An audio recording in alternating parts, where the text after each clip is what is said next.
morning, friends. Eat, Read, Hugo is back. We're doing great so far, but we need your help before tomorrow night. So remember, bid on auction items, raise your paddle, and tell your friends. Remember the hashtag EatReadHugo2020. One of the things we love at Hugo House is interdisciplinary collaborations.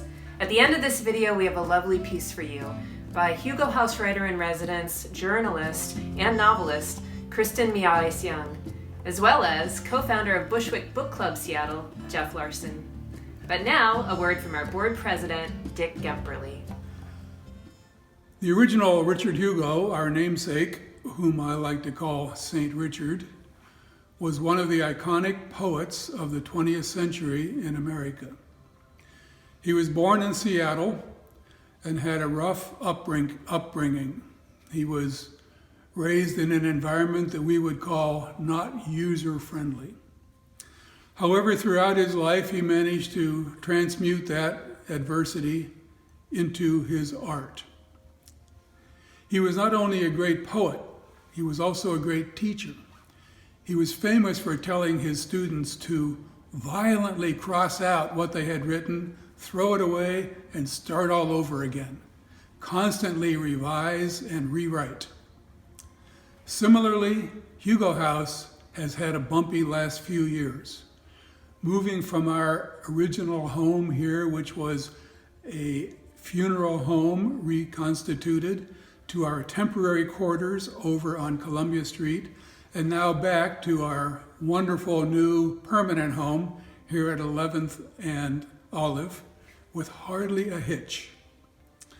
Now with the COVID crisis, we have once more revised and rewritten ourselves to take our classes and events online, and with the enthusiastic cooperation of our teachers and students, again with hardly a hitch.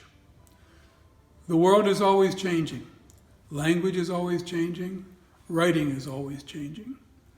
We look forward to facing the uncertain future with confidence, because we know we can count on you, our loving, extended family. Writing is important. Writing is hard. Writers need help. With your support, we will prevail. As Saint Richard might have said, thank you for supporting Eat, Read, Hugo. Thank you for your words, Dick. Let's check in with Fred and see what auction item is being featured now. Look at this, it's In the Weeds with Bruce Barcott. Watching the global evolution of cannabis legalization is kind of like living at the end of Prohibition. It's fascinating. Well, you can learn all about it and enjoy a fun evening with Bruce Barcott, the author of Weed the People, the Future of Legal Marijuana in America. You've seen him in Time Magazine, the New York Times Magazine, National Geographic, and more.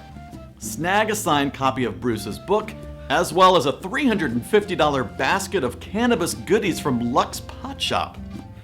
Well, here is a Hugo House exclusive graphic novel experience with Garth Stein. Do you want to be in a graphic novel? Who doesn't? Check this out.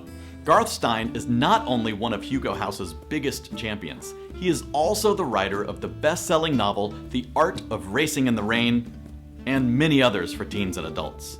Well, now he is teaming up with illustrator Matthew Southworth to bring us The Cloven, a sci-fi graphic novel series. Win this and you will be drawn as a minor or background character in the pages of The Cloven Book 2.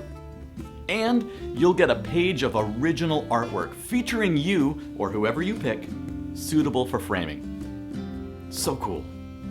The auction ends tomorrow at 9 p.m., so bid early and often. Finally, for you this evening, a reading with music by Kristen Miata, author of the new novel Subduction, accompanied by musician Jeff Larson.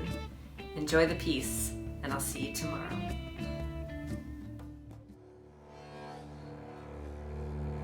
Peter cleared his throat and paused as he came between her path and the shore.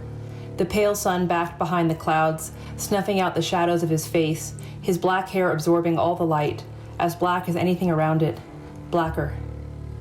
Stop staring, she told herself, and smiled, bright, but he did not return it, and kept instead a steady gaze that said he had seen her hunger. She dropped her eyes to the tangled bull kelp at her feet, their slimy fronds twisted around a net at the rack line, where breakers made their final sally before retreating, restless. A cloud of black flies floated around her ankles, her tennis shoes squished into a nest of smaller sea plants.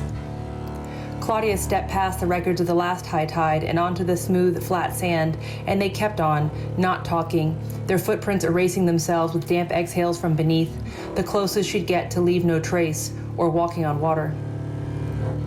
The sea stood up and toppled over, dragging kelp and sand into itself before rising again and again, reaching for the shore. Its passage left a thick sheen on the crust of crushed shells, which rolled on their sides and sighed, sated. Their shoulders brushed once and again as they walked, footsteps moving toward and away from each other in subtle waves that stretched long with the languid tempo of dune ridges. Ruddy cliffs held back a cedar forest that spilled over, curving toward the sky atop a dark headland, tide pools bared to the sky.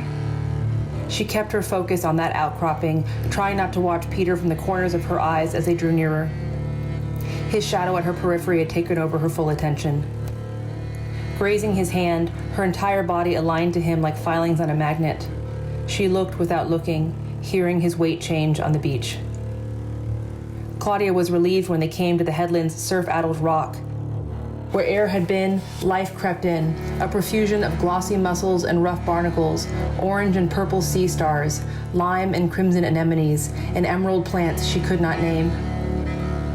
Claudia crouched before the first pool, its stillness a pane of glass onto a world that did and did not pertain to her.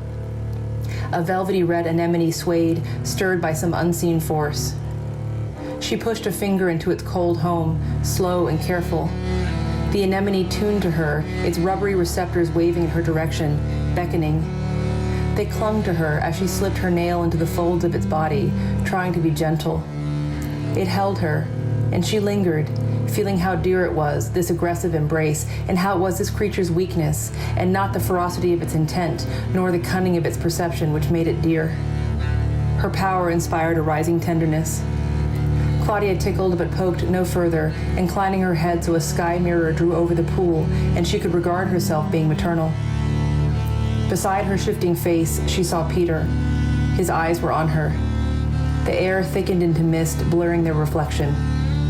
"Come again tomorrow," he said, and left her there.